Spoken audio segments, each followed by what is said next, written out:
Hey, how we doing, everybody? It's another beautiful day here in the Cheesy Moon Workshop. Uh, rare Monday video. Doing this video, one, because I got this in the mail today. This Rough Rider Classic Carbon. I thought this was an absolutely beautiful knife when I saw it. And it arrived in the mail today. So I'm going to kind of do a little bit of a review on that. And also going to address some of the negative stuff going on in the knife tube. Not necessarily, well, yeah, even in the what has been called the knife brotherhood. There's some negative stuff going on that we just need to stop all that silliness and put it to bed. We'll talk about that as we're talking about this. This here's a Rough Rider. Yep, made in China.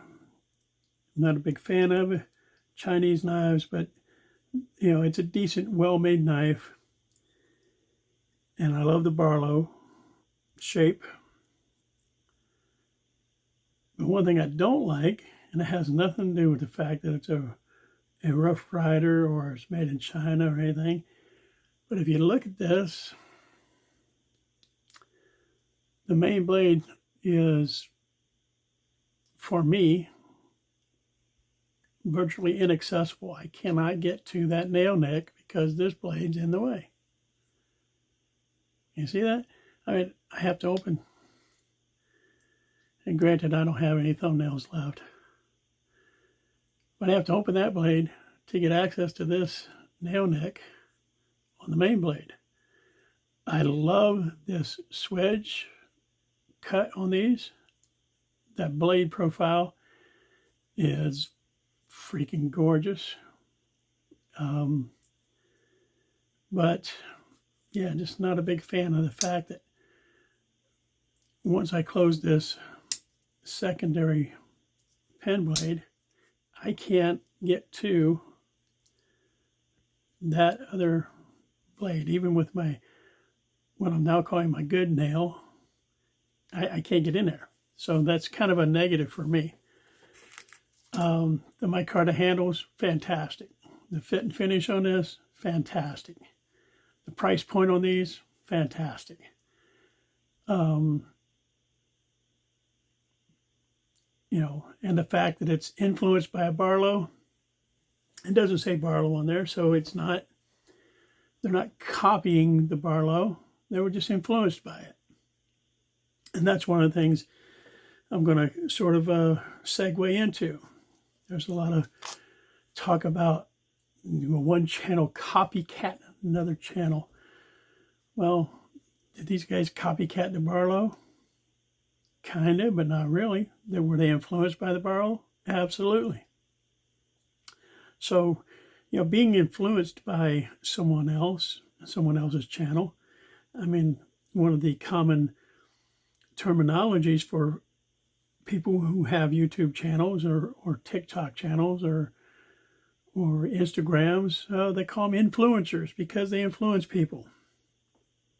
You know, 100, 200 years ago, some Italian guy made a tomato pie, and other people were influenced and inspired by that, and they said, well, I'm going to make a potato pie of my own, but I'm going to throw some cheese on it too. And then the next guy threw some pepperonis on it. Everybody's inspired by someone else. In this knife community, during a live, if Big Eli pops on there, there's going to be a half a dozen people chiming in there saying, come on, that's his thing. That's what he does. Other people say it. People are going to say, look at the centering on this blade. That's right down Broadway. Well, yeah, they were influenced by someone else. Does it mean they're copycatting them? No. If you get me around a bunch of Georgia boys for more than an hour, I start talking like them. That's just human nature.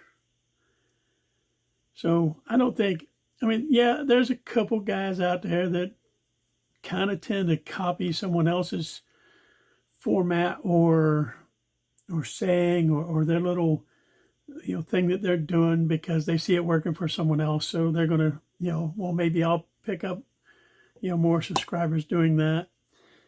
But again, that's being influenced.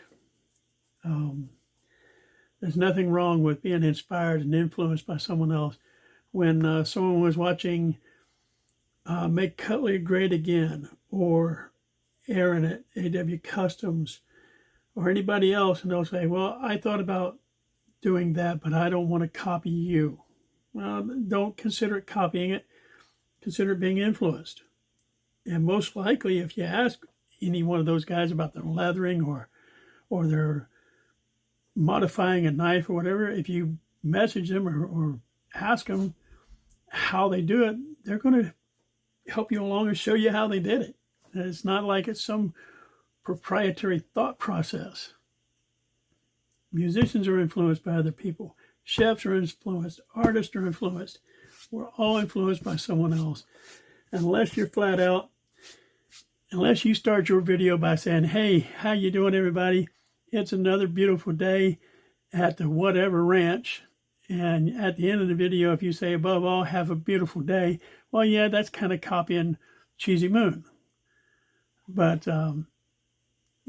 short of that, you're just being influenced by those channels and those people. And there's nothing wrong with that. As far as all the other negative comments, I was raised old school. If you ain't got nothing to say, don't say nothing at all. You can be constructive, but don't be destructive. Don't tear someone down. Don't make someone else look bad or say something negative about them to make yourself look good. I'll leave that alone because I don't want to become part of the problem. Guys, just come on here, do your thing, have fun, enjoy yourselves. If you're influenced by someone, early on when I first started my channel, the knife doctor said something that just absolutely grabbed me. He said, sometimes you just got to let an old knife be an old knife. And I messaged him and said, dude, can I use that from time to time? And he said, yeah, sure, just give me credit once in a while. And I did, and I still do. There's nothing wrong with repeating a cool phrase or anecdote about a knife or whatever. Just, just enjoy it, have fun, do your own thing, be your own person, be a character that you created, whatever the case is. Just have fun with it and don't take yourself too seriously. With that being said, please remember to like, subscribe, and have a beautiful day.